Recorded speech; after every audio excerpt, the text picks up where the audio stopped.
বৰপেটা চহৰক ৰেলপথ আৰু ফ'ৰলেনযুক্ত ৰাষ্ট্ৰীয় ঘাইপথেৰে সংযোগ কৰাৰ দাবীত গণস্বাক্ষৰ অভিযান। বৰপেটাবাসীৰ দীৰ্ঘদিনীয়া এই দাবী। আজি বৰপেটা আঞ্চলিক ছাত্ৰ সন্থাৰ উদ্যোগত বৰপেটা চহৰৰ মাজমজিয়াত গণস্বাক্ষৰ অভিযান কাৰ্যসূচী ৰূপায়ণ।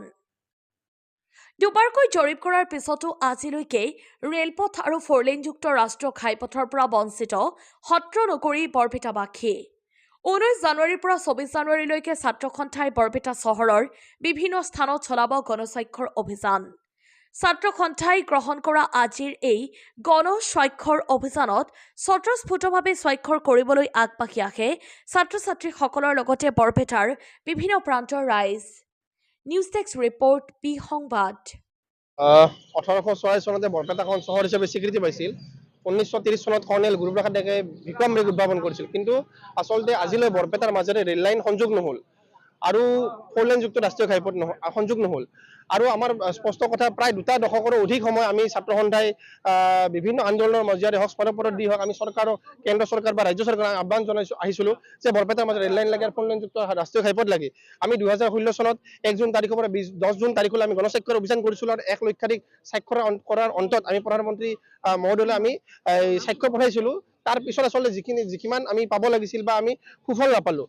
গতিকে পুনৰবাৰ আমি আচলতে আজি গণস্বাক্ষৰ অভিযান কৰিছোঁ। আজি 19 তাৰিখৰ পৰা 24 তাৰিখলৈ আমি গণস্বাক্ষৰ অভিযান কৰিম। তাৰ পৰৱৰ্তী সময়ত 25 জানুৱাৰী তাৰিখৰ পৰা 26 জানুৱাৰীলৈ আমি 26 ঘণ্টীয়া অনশন কাৰ্যসূচী হাতত লওঁ। আমাৰ স্পষ্ট কথা, বৰপেটাৰ মাজত ৰেল লাইন লাগিবই, ইয়াত কোনো ধৰণৰ যদি কিন্তু পৰন্তু নাই।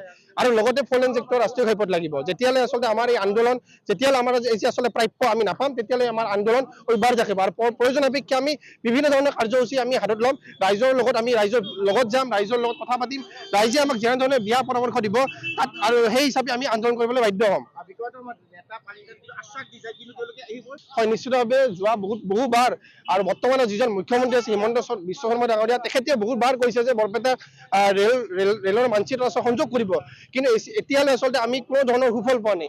চৰম দুৰ্ভাগ্যৰ কথা যে বিভিন্ন জিলা আচলতে যিমান উন্নয়ন হ'ব লাগিছিল হৈ গৈছে, কিন্তু বৰপেটাখন 1884 চনতে স্বীকৃতি পাইছিল চহৰ হিচাপে, কিন্তু এতিয়ালৈ আচলতে যিমানখিনি উন্নয়ন হ'ব লাগিছিল, ৰেল লাইন নাই, 4 লেন হাইৱে নাই।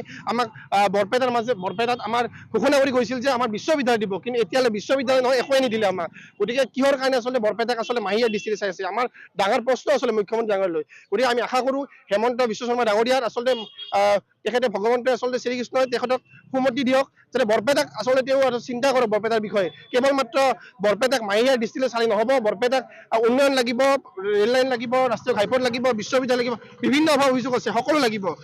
স্পষ্ট কথা, যেতিয়ালৈ আমাৰ প্ৰাপ্য আমি নাপাম, তেতিয়ালৈ আমি আন্দোলন কৰিবলৈ বাধ্য হৈ থাকিম।